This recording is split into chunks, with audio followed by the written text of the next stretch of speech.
Right now, someone is getting the promotion you deserved. Someone is getting the respect you have been working for. Someone is living the life you have been dreaming about. And the worst part, the part that nobody will ever say to your face, is that the difference between you and them is not talent. It is not luck. It is not even connections. It is one habit. One silent, invisible habit that you were taught to believe was a virtue, and it is destroying you. You are waiting for permission. You have been waiting your entire life. Think about it. You held back your opinion in that meeting because you did not want to seem arrogant. You softened your boundaries because you did not want to seem difficult. You worked twice as hard and said half as much because you believed that if you were good enough, patient enough, humble enough, someone would eventually notice. Someone would finally say, "You deserve this." But they never did. And deep down, you already know why. Because the system was never designed to reward the man who waits for approval. It was designed to exploit him. This is not your failure. This is by design. You were raised to be readable, predictable, manageable. Every institution, every relationship, every social structure you have ever been part of, they all functioned better when you needed their validation to feel complete, when you needed their nod to move forward, when their silence could stop you cold. That need, that deep, quiet hunger for approval is the leash, and someone has been holding it. But today, that changes. There was a man who watched emperors, soldiers, popes, and kings up close. He studied power not from a distance, but from inside its machinery. He was imprisoned, he was tortured, he was exiled. And from that darkness, he wrote one of the most dangerous books in human history. His name was Niccolo Machiavelli.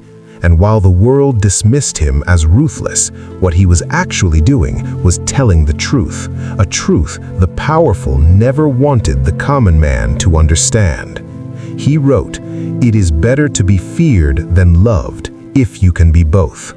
But what most people miss, what they were never supposed to understand, is that this was not a lesson about cruelty. It was a lesson about self-possession, about the lethal power of a man who no longer needs anything from you. This knowledge is for protection, not destruction. So let us go deeper. Let us talk about what Marcus Aurelius understood long before Machiavelli ever put ink to paper, because these truths are ancient and they have been buried for a reason. The first truth is this: approval seeking is not humility, it is self-abandonment in disguise. You have been told your whole life that caring what others think is a sign of emotional intelligence, that adjusting yourself to make others comfortable is a sign of maturity. But there is a line, and most men crossed it so long ago they can't even see it anymore. Humility is knowing your limits. Approval seeking is letting others define them.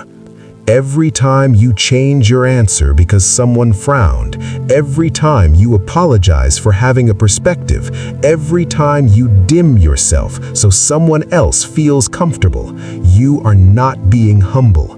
You are disappearing. And the people watching you do it are not grateful. They are calculating. Drop this in the comments. I stopped shrinking myself for people who were never going to grow. The second truth: silence is not weakness. It is a weapon most men have been trained to leave on the table. Watch the men who are winning in your life, not the loudest ones, the most powerful ones. Notice how little they explain themselves. Notice how they let silence sit in a room without rushing to fill it. Approval seekers are terrified of silence. They interpret it as rejection and immediately move to fix it, to explain, to justify, to perform. But a man who is comfortable in silence is communicating something that words cannot, that he does not need your reaction to know where he stands. Start practicing this. When someone challenges you, pause. Let the silence breathe. You will watch the other person flinch first every single time. The third truth: people do not respect what they can predict. There's a dark principle in human psychology that nobody teaches you in school. Certainty breeds contempt.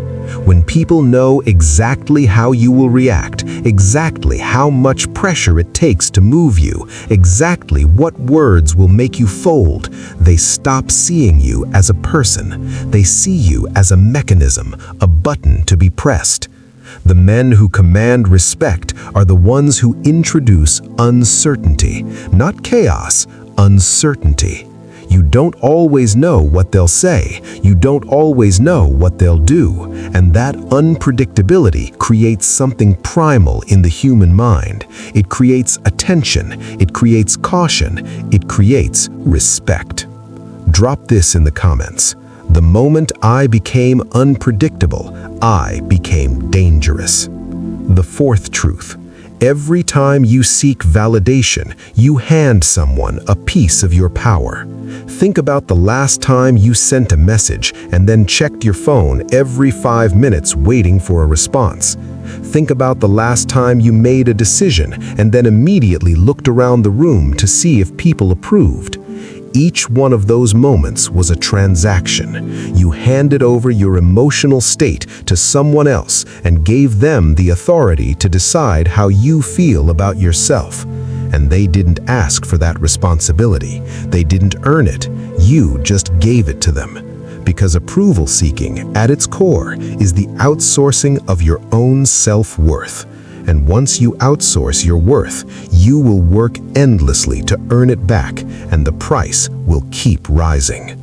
The fifth truth: the world does not punish confidence, it punishes unsupported confidence. This is the lie that kept you small. You were told that walking into a room with certainty, with a clear sense of your own value, that this was arrogance, that it would make people dislike you.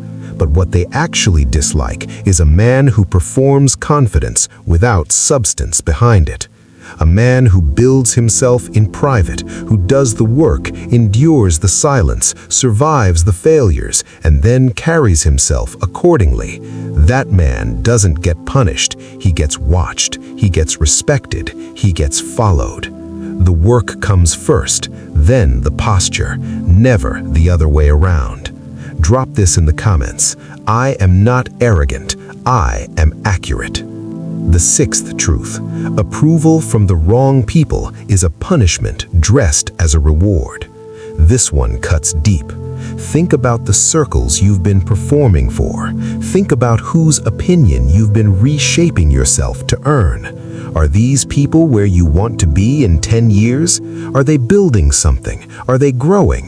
Or are they comfortable? Comfortable in their mediocrity, comfortable in their limitations, and secretly threatened by any man who refuses to stay at their level. Approval from small people keeps you small. It's not a reward, it's a cage with a golden door. Marcus Aurelius understood this. He governed an empire, and yet he spent no energy chasing the love of the crowd. He wrote to himself to hold himself accountable, not to be admired. Drop this in the comments. I would rather be respected by few than approved by many. The seventh truth: the version of you that needed their validation, that version has served its purpose, and it's time to leave it behind. You spent years being trained by disappointment. You learned who people really are when they had power over your emotions. You learned what it costs to be the one who always gives without demanding. You learned the difference between people who are in your life because they value you and people who are there because you are useful. That education was brutal, but it wasn't wasted, because the man who has been through that fire and chosen to walk out of it, not bitter, but sharp, That man is something entirely different. Drop this in the comments. The pain didn't break me, it edited me. And now we arrive at the place where everything changes. You have felt it building, that quiet shift behind your eyes, that slow, cold realization that the man who has been waiting to be chosen, waiting to be recognized, waiting to be given what he deserved, that man is gone. The old you is dead, and you don't mourn him, because he was never going to get you where you are going. The man standing here now doesn't wait for permission. He doesn't perform for approval. He doesn't shrink for comfort. He doesn't explain his silence or apologize for his ambition. He moves, he builds, he endures. You are a weapon pointed at your own future. And the only question left, the only question that has ever mattered,